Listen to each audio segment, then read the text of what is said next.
Welcome, everyone. I am Bob Wurzelbacher, the director of the Respect Life Office for the Archdiocese of Cincinnati, and this is our video podcast series that we call Being Pro-Life. Each month, we discuss a different topic in the Respect Life arena. We'll hear a personal story from someone deeply affected by that issue, and finally, we'll share ways that you can get involved. Today, we are very excited to introduce to our audience a new chaplain for deaf ministry for the Archdiocese of Cincinnati, Father Charles Onumaegbu. Father Charles, welcome to the Archdiocese. Thank you very much, Bob. So, Father Charles, do you have a name sign for yourself? Yeah, first, my name, Charles. My sign name is this way. C. Oh, very good. A C. Yep. Perfect. So a little quick background for the audience. So we had a priest in the Archdiocese. His name was Father Bill Wysong. He resided at St. Rita's School for the Deaf here in Cincinnati for many years, and he served there and provided ASL Mass, American Sign Language Mass, every Sunday until he was too ill to do it anymore. And then he passed away in 2021. So Yep. there has not been an ASL Mass at St. Rita's now for over 3 years. And then after he passed away, our office, the Office for Persons with Disabilities here in the Archdiocese, started bringing in a priest who was deaf himself, Father Mike Depchik, and he celebrated Mass and reconciliation for the deaf community. He just was able to come in a few times per year in 2021 and 2022. We even offered a couple of annual retreats for the deaf community, but then he moved to Baltimore last summer. So since then, we have simply been able to continue to offer an ASL Mass with interpretation about once a month at St. Christopher and Vandalia. And we've been praying for a better solution to respond to the needs of the deaf community for some time. And then seemingly out of nowhere, but no doubt, of course, inspired by the Holy Spirit, for sure, we heard from Father Charles. So let's introduce you to the audience. Let's pick up a story from your perspective. Tell us about yourself and how you grew up and when you got interested in deaf ministry. Thank you very much, Bob. First of all, my name is Charles.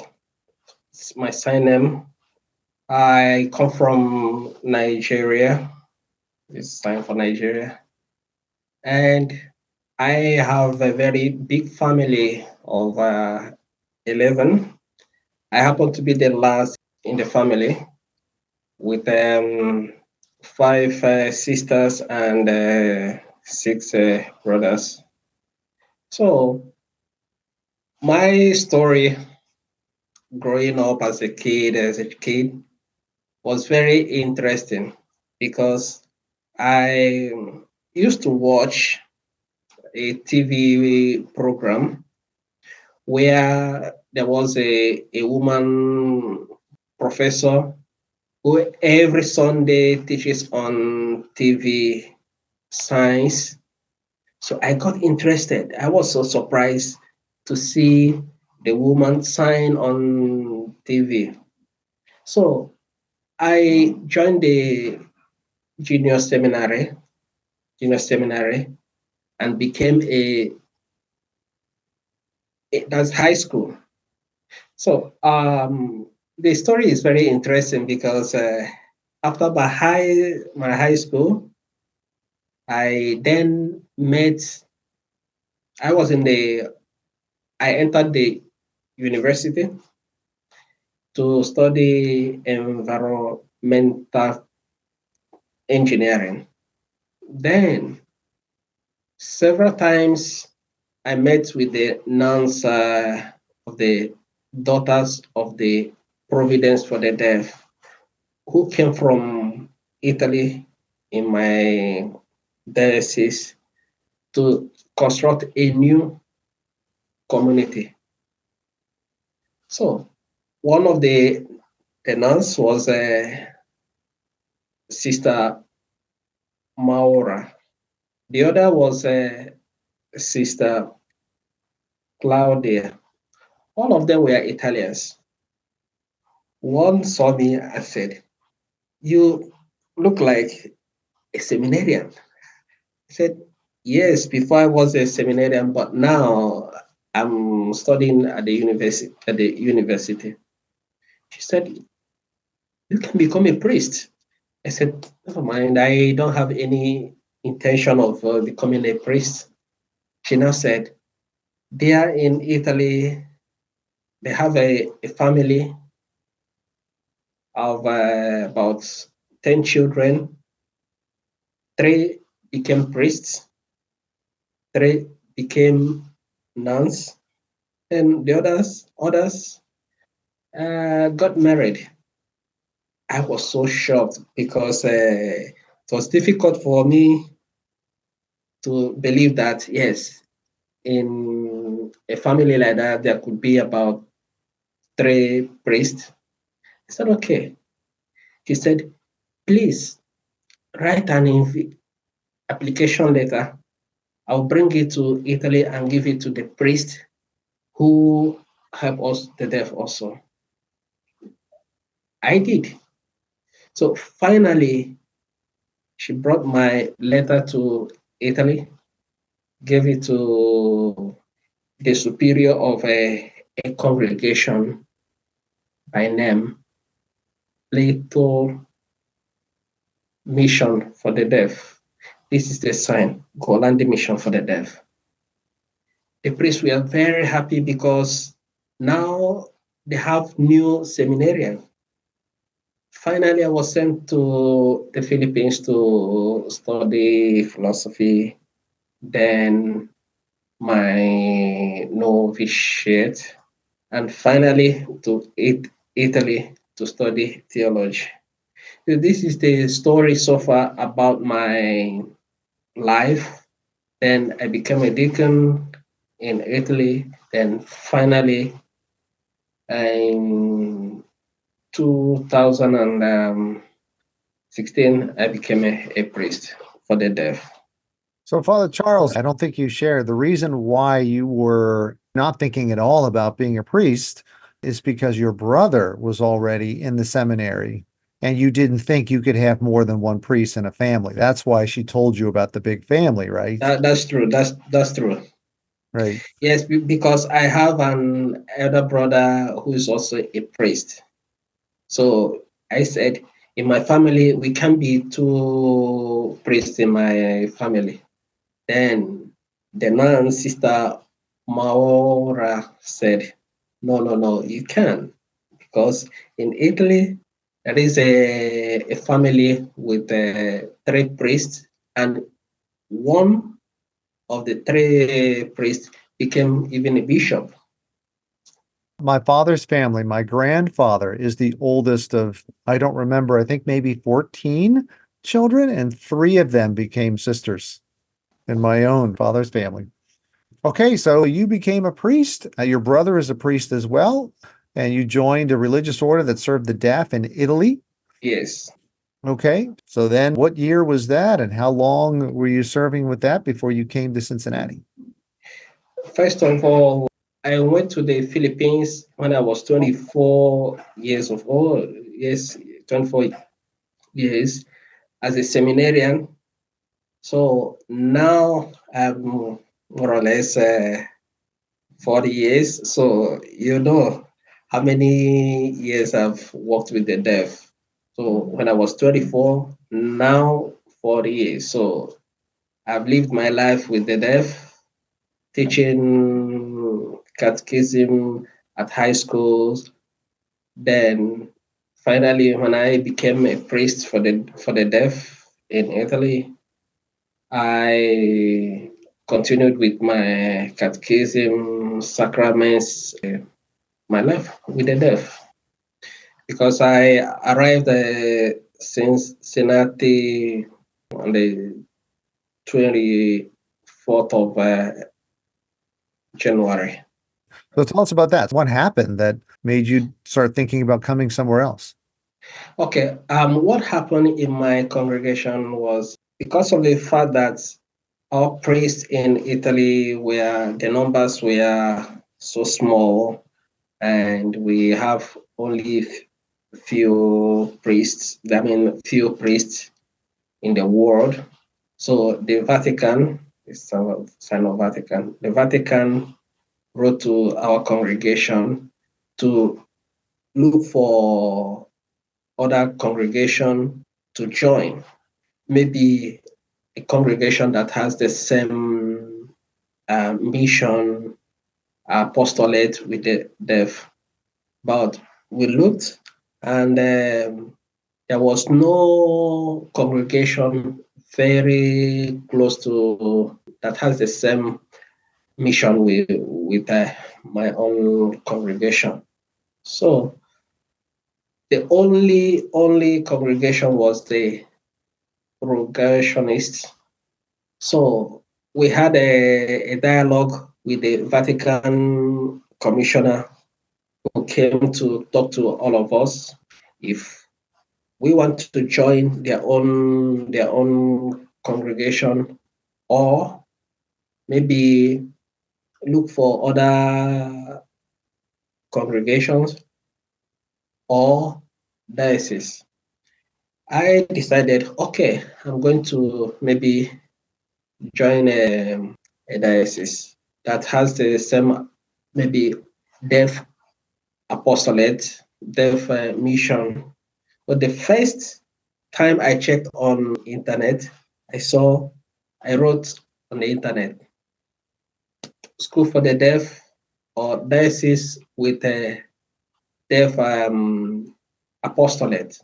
The first was Archdiocese of Cincinnati. Then I checked again. I saw school for the deaf, St. Rita's School for the Deaf. I checked, kept checking. I saw the children, the teachers, and I said, okay, maybe if I write to the email address I saw, hopefully I can get a response. So I wrote the email address I saw on internet. Then I got a reply 2 days after from Father David, who introduced himself as the priest personnel in the Archdiocese of Cincinnati. Oh, he started the communication. So you just did a search and Cincinnati came up first. You saw a school for the deaf. True. You write an email. Yes, Did Father David sound excited? What did he very, sound like? very excited in his email. He said, Father Charles, I would like to talk to you on Zoom to know who you are. So we scheduled an appointment on Zoom and we talked. He was very, very excited. He said, the story of St. Rita's School for the Deaf is very unique because the school of St. Rita belongs to the Archdiocese of Cincinnati. And he told me about the priest before, Father Wyson, Yes. who died. And also that the Archbishop Dennis is aware of the need of the deaf in the Archdiocese and would like to, talk to me or meet me. I said, okay, I'll visit the United States, then have the opportunity to talk with the Archbishop.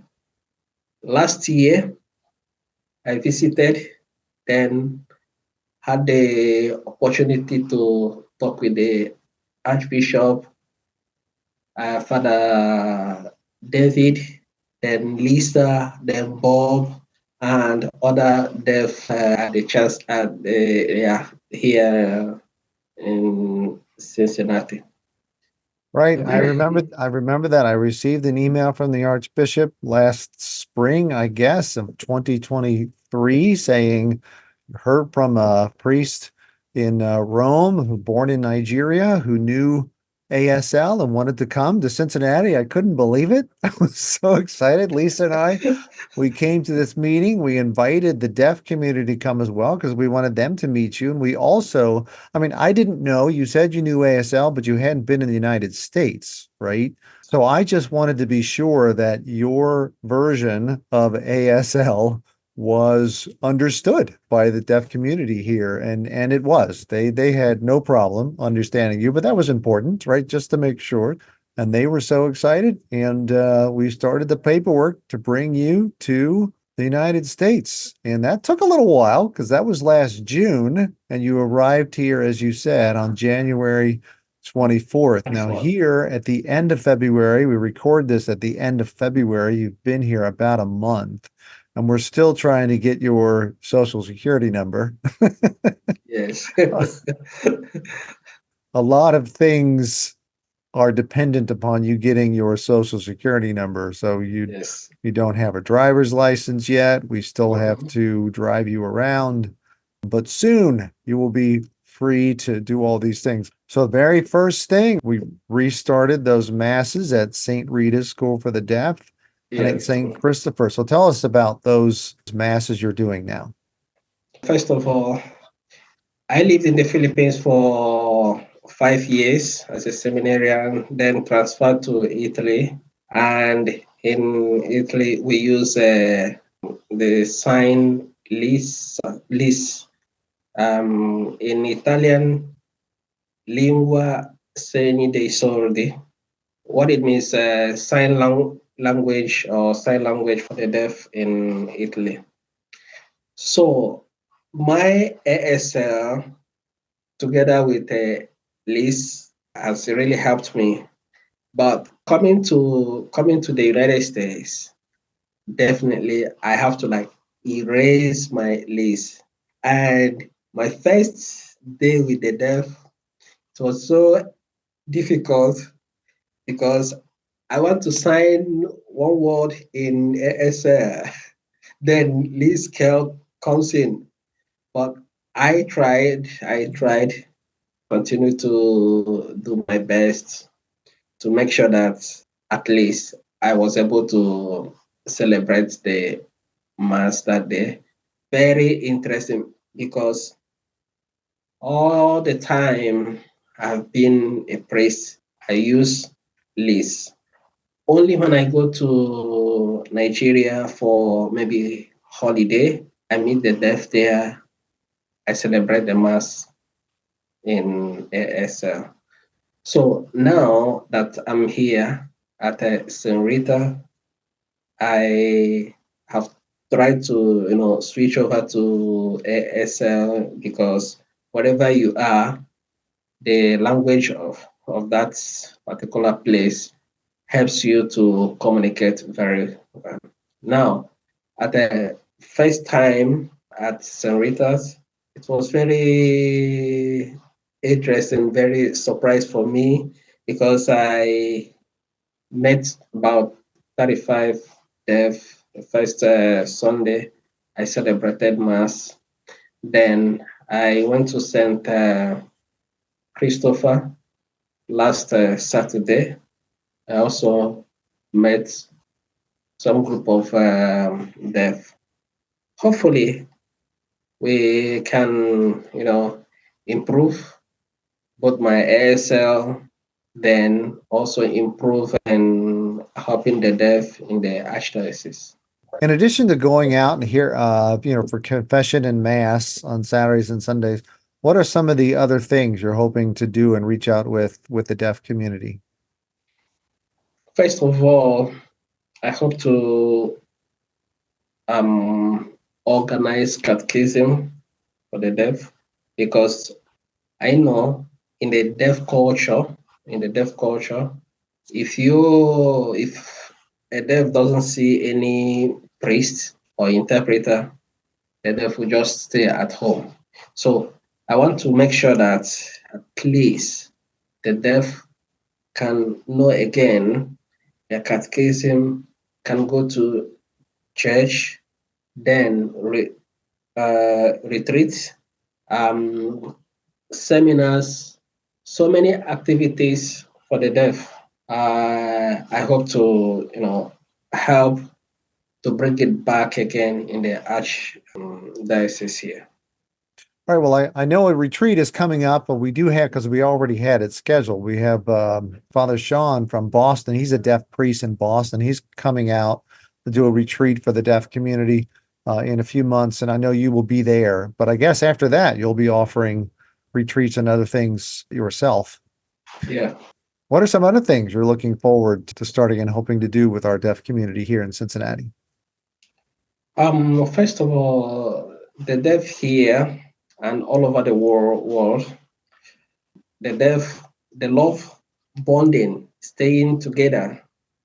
So I want to like bring back that culture again of staying together, maybe after the mass at St. Rita or Saint Christopher, where they can stay, maybe have kind of a game so that they will not feel bored because having a very good activity for them helps the deaf to forget about their worries and also their sorrows.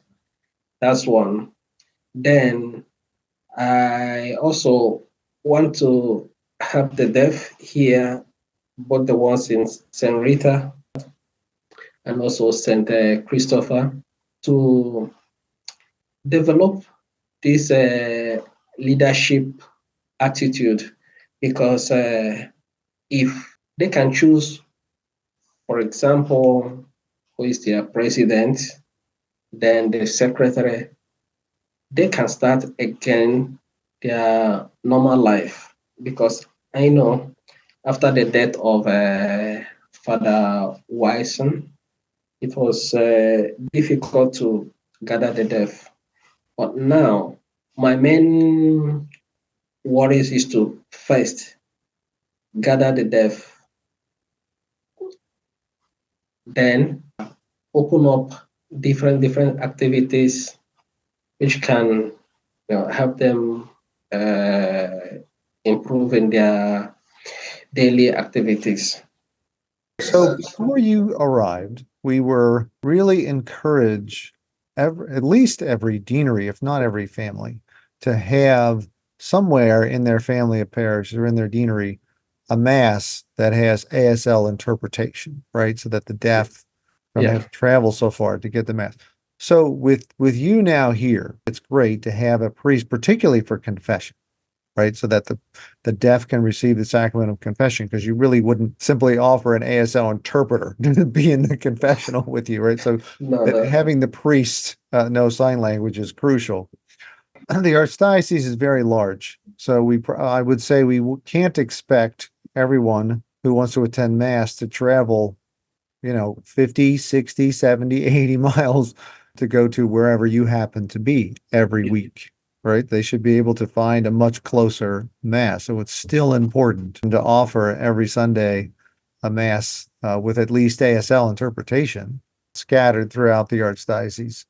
So I do want to encourage parishes, deaneries especially, to do that and start offering that, even though you are here, Father Charles, because you're only one person offering one mass, right, on Saturday and one on Sunday. And for some people, that's a long way to travel. Anything you want to say either to the deaf community or the hearing community, right, about your presence or how they might help or how to get a hold of you? Yeah, as I said before, I live at the Incarnation Parish in Devon. It's very easy to reach me. If for the hearing people, if they have any deaf in their family and the deaf needs kind of spiritual help to go to confession, wants to talk to a priest, they can always reach me. Then I can fix a schedule to meet the deaf. Then for the deaf, it's now time for all of us to gather together. Then at least I understand the deaf culture very well.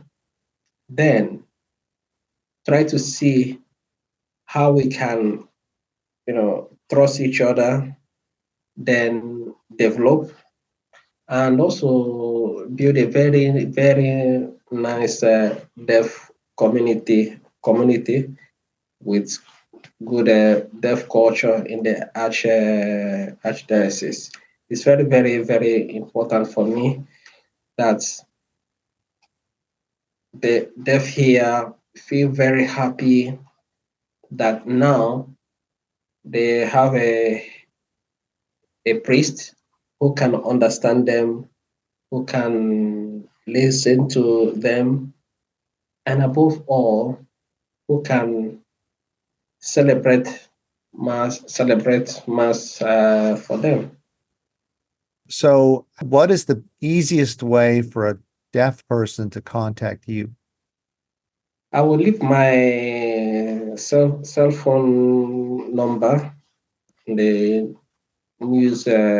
newsletter, and also my email address, so that if any deaf or even hearing wants to contact me, person can look at the newsletter, then also can reach the Office for Respect for Life at the Chancery.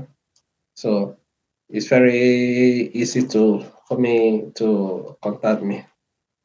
And you might not even know that we have the Office for Persons with Disabilities has a direct email, and that is simply OPD Okay. at catholicaoc.org. We'll put that on the screen because Onumaegbu might be a little hard for some people to spell. Exactly.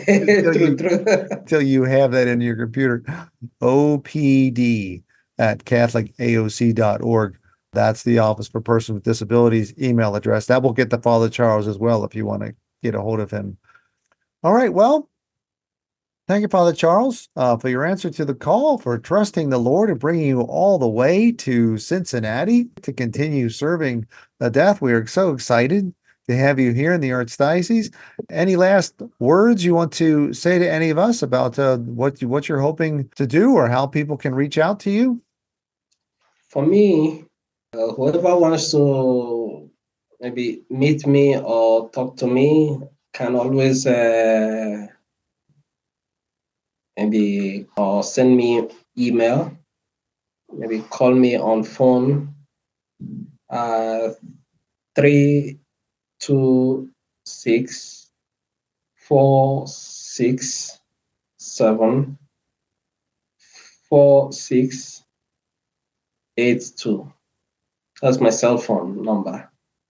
Or send me an email, maybe SHOSHOLESO at yahoo.com. But very important, I will send out my contacts through the newsletter. People can see me and then contact me. And for all who are watching, the bedroom where I live is nice, and I've met very good people who have helped me for this 1 month here to live very nice. The pastor where I live, Father Brian, has been very, very good. Also, Father Joseph, then Father Chibueze, who is a friend and also a brother, have helped me to be settled here. Then, thanks to Bob, who is the boss, he has really helped me also doing some contacts for me. Thanks to also Lisa, she has been very also wonderful And thanks to all the people who have helped me since I arrived here, make sure that I live well. I hope my ASL will come back because before I signed, I lived in Rome for 11 years. So it's so difficult to easily forget my list. So, but in few months' time, I know I'm going to leave the list, then face truly my ASL. So I hope I'm very happy to be here, and I hope the deaf and the hearing community, through your prayers and through my prayers also, will live well and also become more rooted in God's love and peace. Great. All right. Well, thank you, Father Charles. Thank you for spending time with us this morning and being on our podcast. Thank you very much, Bob. God bless you always. And I want to thank all of our viewers and listeners for tuning in on this episode of our Being Pro-Life series. Head to the website to view the links talked about in this episode at www.catholiccincinnati.org/being-pro-life. Thank you again for joining us today. I look forward to being with you next time.